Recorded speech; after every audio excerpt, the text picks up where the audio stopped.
Cinema ಕರ್ತರಿಗೆ competition ಅನ್ನೋದು ಯಾವತ್ತೂ ಇರಲ್ಲ ಸರ್. ಮೊನ್ನೆ ಮ್ಯಾಕ್ಸ್ ಪ್ರೆಸ್ ಮೀಟಲ್ಲಿ ಸುದೀಪ್ ಅವರು ಹೇಳ್ತಾ ಇದ್ರು, ಗುರು ಉಪ್ಪಿ ಸರ್ರು, ನಾನು ಶಿಷ್ಯ, ಗುರು ಬಂದ ಮೇಲೆ ನಾನು ಶಿಷ್ಯನಾಗಿ ಬರ್ತೀನಿ ಅಂತ. ಯಾವತ್ತೂ ಅದು ಕಾಂಪಿಟೇಷನ್ ಮ್ಯಾಟರ್ ಆಗಲ್ಲ ಅಂತ. ಇಲ್ಲ ನೋಡಿ, ಅದೇ ಹೇಳಿದ್ದು ನೋಡಿ, ಅವರೇ ಗುರು ಅಂತ ನನ್ನ ಆ್ಯಕ್ಚುಲಿ ಅಷ್ಟೊಂದು ತಿಳ್ಕೊಂಡಿರೋರು. ಆ್ಯಕ್ಚುಲಿ ಹೇಳ್ಬೇಕಾದ್ರೆ ನನ್ನ 100ರಷ್ಟು ಅವ್ರು ಸಿನಿಮಾ ತಿಳ್ಕೊಂಡಿದ್ದಾರೆ, ನನ್ನ 100ರಷ್ಟು ಅವ್ರಿಗೆ ಕಾಂಟ್ಯಾಕ್ಟ್ ಇದೆ, ಅವ್ರಿಗೆ ಪ್ರತಿಯೊಂದು ಗೊತ್ತು. ಆ್ಯಕ್ಚುಲಿ ಈಸ್ ವೆರಿ ಆ್ಯಕ್ಚುಲಿ ಹೇಳ್ತೀನಿ ಕೇಳಿ, ಪ್ರತಿಯೊಂದರಲ್ಲಿ ನಾನು ಅವ್ರ ಬಗ್ಗೆ ಭಾಳ ಇಷ್ಟಪಡೋದು. ನನಗೆ ಬುದ್ಧಿವಂತ ಅಂತೀರ ನಿಜವಾಗ್ಲೂ.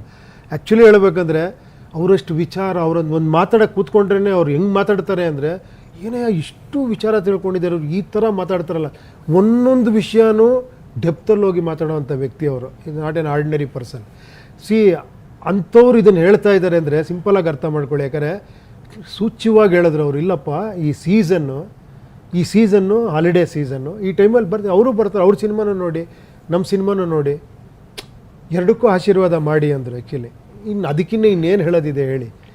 ನಾವು ಅಂದ್ಕೊತೀವಿ ಕಾಂಪಿಟೇಷನ್ ಅದು ಇದು ಅಂತ. ಅಲ್ಲ, ನಮಗೆಲ್ಲ ಈಗ ಹೇಳ್ತೀನಿ ಕೇಳಿ, ನಂದೊಂದು ಸಿನಿಮಾ ಆಗಿದ್ರೆ ಇನ್ನೊಂದು 100 ಜನ ಕೆಲಸ ಮಾಡ್ತೀವಿ, ಇನ್ನೊಂದು 1000 ಜನ ಇದಾಗತ್ತೆ ಅದಕ್ಕೆ. ಅವ್ರದ್ದೊಂದು ಸಿನಿಮಾ ಆಗಿದ್ರೆ ಇನ್ನೊಂದು 1000 ಜನ ಕೆಲಸ ಮಾಡ್ತಾರೆ. ಸೊ ಕೊನೆಗೆ ಅಲ್ಟಿಮೇಟ್ಲಿ ಎಲ್ಲರಿಗೂ ಹೆಲ್ಪ್ ಆಗುತ್ತದು. ಅರ್ಥ ಆಯ್ತಾ? ಇಟ್ ಈಸ್ ಆ ಥರ ಅದು ಆ್ಯಕ್ಚುಲಿ. ಥಿಯೇಟರ್ ನಂಬರ್ಸಲ್ಲಿ ಏನು ಅನಿಸುತ್ತೆ ಸರ್? ಅಂದರೆ 2 ಬಿಗ್ ಸ್ಟಾರ್ ಸಿನಿಮಾಗಳು ಬರೋ ಟೈಮಲ್ಲಿ ಯಾವೆಲ್ಲ ವ್ಯತ್ಯಾಸಗಳು? ಅಕಾಮಿಡೇಟ್ ಖಂಡಿತ ಆಗುತ್ತೆ, ಖಂಡಿತ. 2 ಪಿಕ್ಚರ್ ಅಕಾಮಿಡೇಟ್ ಆಗೋಷ್ಟು ಇದೆ ಥಿಯೇಟ್ರ್ಗಳು. ಖಂಡಿತ ಆ ಥರದ್ದೇನು ತೊಂದರೆ ಆಗಲ್ಲ ನನ್ನ ಅನಿಸಿಕೆ.